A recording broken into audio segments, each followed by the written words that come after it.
നമസ്കാരം. സുഭാഷിതം ഡിജിറ്റൽ ചാനലിലേക്ക് എല്ലാവർക്കും സ്വാഗതം.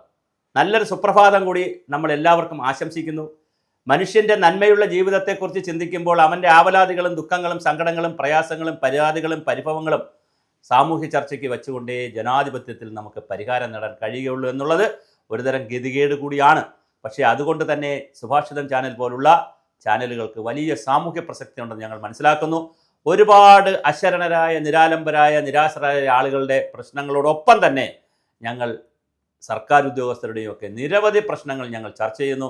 വലിയ പിന്തുണയാണ് എല്ലാ ഭാഗത്തുനിന്നും ഞങ്ങൾക്ക് കിട്ടുന്നത്. DA സംബന്ധിച്ച്, അരിയറിനെ സംബന്ധിച്ച്, പിന്നെ അതുപോലെ തന്നെ ലീവ് സറണ്ടറിനെ സംബന്ധിച്ച്, ശമ്പള പരിഷ്കരണത്തെ സംബന്ധിച്ച്, പങ്കാളിത്ത പെൻഷനെക്കുറിച്ച് ഒരുപാട് വീഡിയോകൾ ചെയ്തു. എല്ലാത്തിനും ആളുകളെല്ലാം കാണുന്നു. ചിലർ നമ്മളെ കുറ്റം പറയുന്നു, ചിലർ നമുക്ക് മോശമായ കമൻ്റ് ഇടുന്നു. അതൊന്നും വിഷയമല്ല. നമ്മൾ യാത്ര തുടരുക തന്നെ ചെയ്യും. ആ യാത്രയിൽ ഇന്നലെ എനിക്ക് കിട്ടിയ ചില വിവരങ്ങളാണ് ഞാൻ നിങ്ങളോട് പങ്കുവെക്കുന്നത്. സോഴ്സ് ഒരു കാരണവശാലും പറയാൻ കഴിയത്തില്ല. കാരണം സോഴ്സ് പറയുന്നത് ജേർണലിസത്തിൻ്റെ എത്തിക്സിന് വിരുദ്ധമാണ്. രണ്ടാമത്തെ കാര്യം, ഈ ചാനൽ എല്ലാവരും കാണുക, സബ്സ്ക്രൈബ് ചെയ്യുക. പരമാവധി സബ്സ്ക്രിപ്ഷൻ കിട്ടണം ഞങ്ങൾക്ക്. സബ്സ്ക്രൈബ് ചെയ്യുക, ലൈക്ക് ചെയ്യുക, കമൻറ്റ് ചെയ്യുക, ഷെയർ ചെയ്യുക.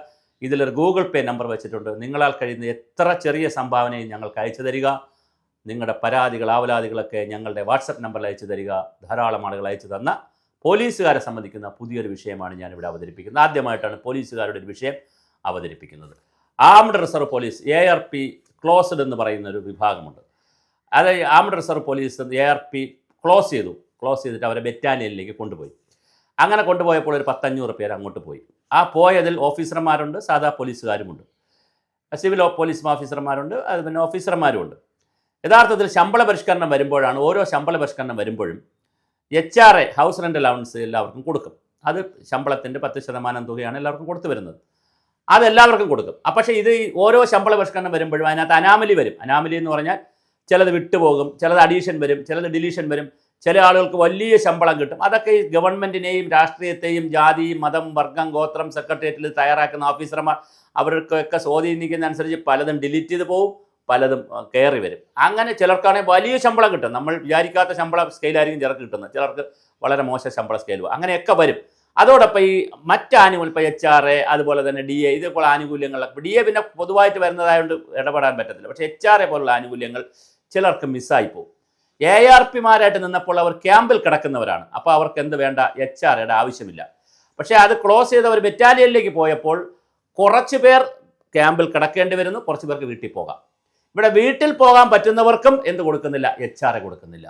അതേസമയം ബറ്റാലിയനിലുള്ള തന്നെ ഓഫീസർമാർക്ക് കുറച്ച് പേർക്ക് എന്ത് കിട്ടുന്നു, കുറച്ച് ഓഫീസർമാർക്കല്ല, ഓഫീസർ വിഭാഗത്തിലുള്ള വീട്ടിൽ പോകാൻ പറ്റുന്നവർക്ക് HRA കൊടുക്കുന്നുണ്ട്. അവിടെ ക്യാമ്പ് സ്ഥിരമായി കിടക്കണം, ബറ്റാലിയനിൽ സ്ഥിരമായി താമസിക്കണം എന്നുള്ള ബാരക്കിൽ താമസിക്കുന്നവർക്ക് കൊടുക്കുന്നില്ല. അതാണ് അതിൻ്റെ നിയമം എന്നാണ് ഞാൻ മനസ്സിലാക്കുന്നത്.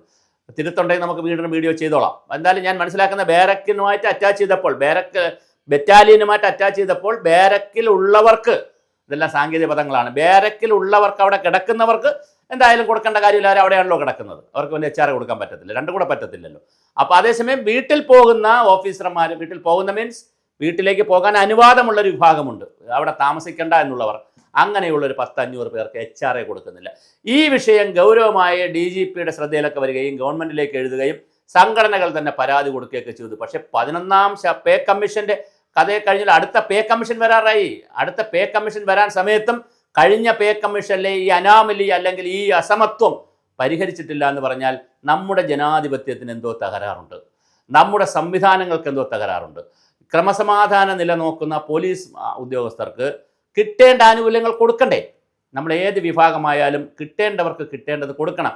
കുറച്ച് പേർക്ക് കൊടുക്കുന്നു, അല്ലെങ്കിൽ ആർക്കും കൊടുക്കാതിരിക്കുക. സാമ്പത്തിക പ്രതിസന്ധിയാണ്, അല്ലെങ്കിൽ സാമ്പത്തികമായ ബുദ്ധിമുട്ടുണ്ട്, സർക്കാരിൻ്റെ നയമാണ്, പ്രത്യേകിച്ച് ADB, വേൾഡ് ബാങ്ക്, IMF, കേന്ദ്ര സർക്കാർ, സംസ്ഥാന സർക്കാരുകൾ, ഇവരുടെ ഒരുപാട് നയങ്ങളും കാര്യങ്ങളും വരുമ്പോൾ പല ആനുകൂല്യങ്ങളും ഇപ്പോൾ വെട്ടിക്കുറയ്ക്കുന്നുണ്ട്. DA ഇതുവരെ 8 എണ്ണം കൊടുത്തിട്ടില്ല, പങ്കാളിത്ത പെൻഷൻ എന്ന് മാറ്റുമെന്ന് അറിയത്തില്ല, ലീവ് സറണ്ടർ ഇനി എത്ര കാലം ഉണ്ടാവുമെന്ന് അറിയില്ല. അങ്ങനെയൊക്കെ വരുമ്പോൾ HRA തന്നെ ഇനി ഉണ്ടാവുമെന്ന് അറിയില്ല. അങ്ങനെയുള്ള കാലഘട്ടത്തിൽ പക്ഷെ കൊടുക്കുമ്പോൾ എല്ലാവർക്കും കൊടുക്കണം. കുറച്ച് പേർക്ക് കൊടുക്കുന്നു, കുറച്ച് പേർക്ക് കൊടുക്കാതിരിക്കുന്നത് അനീതിയാണ്. ആ അനീതി ചൂണ്ടിക്കാണിച്ചാൽ 24 മണിക്കൂറിനകം നടപടി ഉണ്ടാകുന്ന ഒരു സാമൂഹ്യക്രമം നമുക്ക് ആവശ്യമുണ്ട്. ഇത് വർഷങ്ങളായിട്ട് കിടന്നടിക്കുകയാണ്. സെക്രട്ടേറിയറ്റിലെ ഓരോ ഫയലുകളും, ഓരോ അസിസ്റ്റൻ്റ് മുതൽ അഡീഷണൽ സെക്രട്ടറി വരെ, അതായത് സെക്രട്ടേറിയറ്റിൻ്റെ ഘടന തന്നെ മാറേണ്ട കാലമായി.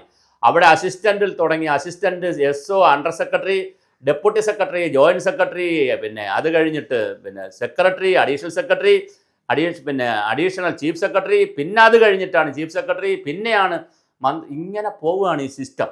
വളരെ വളരെ മോശമായൊരു സിസ്റ്റമാണിത്. ഈ സിസ്റ്റമൊക്കെ മാറ്റിയെടുത്ത് ഉടച്ച് കളയേണ്ട സമയം കളഞ്ഞു. അത് പോട്ടെ, അത് ഈ വീഡിയോയുടെ പരിവിൽ വരുന്ന വിഷയമല്ല. എന്നാൽ പോലും ഞാൻ പറയുന്നു, ഈ സംവിധാനത്തിനിടയിൽ 10 ലക്ഷത്തിലധികം ഫയലുകളാണ് കുരുങ്ങിക്കിടക്കുന്നത്. അതിൽ സെക്രട്ടേറിയറ്റിൽ മാത്രം 1.5 ലക്ഷം ഫയൽ കിടപ്പുണ്ട്. ആ 1.5 ലക്ഷത്തിനിടയിൽ ഈ പാവപ്പെട്ട കുറേ പോലീസുകാരുടെ HRA ഫയലും കുരുങ്ങിക്കിടക്കുന്നു. ഈ വീഡിയോ ബന്ധപ്പെട്ട എല്ലാവർക്കും ഇത് അയച്ചു കൊടുക്കണം.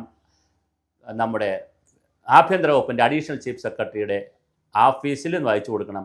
അഡീഷണൽ ചീഫ് സെക്രട്ടറിയും ഇത് അറിയിക്കണം, നിങ്ങളുടെ DGPയും അറിയിക്കണം, എല്ലാവരെയും അറിയിക്കണം. ആരോടും പരാതിയില്ല, പരിഭവമില്ല. ജനങ്ങളോടൊപ്പം നിൽക്കുമ്പോൾ ഇത്തരം വിഷയങ്ങൾ ചൂണ്ടിക്കാണിക്കാതിരിക്കാൻ കഴിയില്ല. അതൊരു സാമൂഹ്യമായ ധർമ്മമാണ്, കടമയാണ്. അതുകൂടിയാണ് ജനാധിപത്യത്തെ സാർത്ഥകമാക്കുന്നത്. എല്ലാവർക്കും ഒരിക്കൽ കൂടി നന്ദി പറയുന്നു. ഈ വീഡിയോ വേണ്ടപ്പെട്ടവരെല്ലാവരും കാണട്ടെ. അടിയന്തരമായി ദിവസങ്ങൾക്കുള്ളിൽ ആ ഫയൽ വിളിച്ച് അതിൽ പരിഹാരമുണ്ടാക്കാൻ ആഭ്യന്തര വകുപ്പ് അഡീഷണൽ ചീഫ് സെക്രട്ടറിക്ക് ആവശ്യമായ നിർദ്ദേശം മുഖ്യമന്ത്രി നൽകട്ടെ. DGP അടക്കമുള്ള ആളുകൾ ഇതിനകത്ത് ഇടപെടട്ടെ. നമ്മുടെ ഈ പോലീസുകാരന്മാർക്ക് ഈ ഗുണം കിട്ടട്ടെ. ഒരു കാര്യം പറഞ്ഞ് അവസാനിപ്പിക്കുന്നു. എൻ്റെ ബന്ധുക്കളാരും ഇല്ല ഈ വിഷയത്തിലില്ല, ARPയിലില്ല. മാത്രമല്ല, എനിക്ക് ഈ വിഷയം അയച്ചു തന്ന പോലീസിനെ എനിക്ക് നേരിട്ട് അറിയുകയുമില്ല, അറിയാനൊട്ട് താല്പര്യവുമില്ല, പേര് ഞാൻ ചോദിച്ചിട്ടുമില്ല. എല്ലാവർക്കും നന്ദി. ഇത്തരം പുതിയ പുതിയ വിഷയങ്ങൾ ഞങ്ങൾ അറിയിക്കുക. അതേത് വിഭാഗത്തെ സംബന്ധിക്കുന്നതായാലും ഒരു വ്യക്തിക്ക് മാത്രമുള്ളതായാലും ഞങ്ങൾ വീഡിയോ ചെയ്യും. അത് ഞങ്ങളുടെ കടമയാണ്, സാമൂഹ്യ ഉത്തരവാദിത്വമാണ്.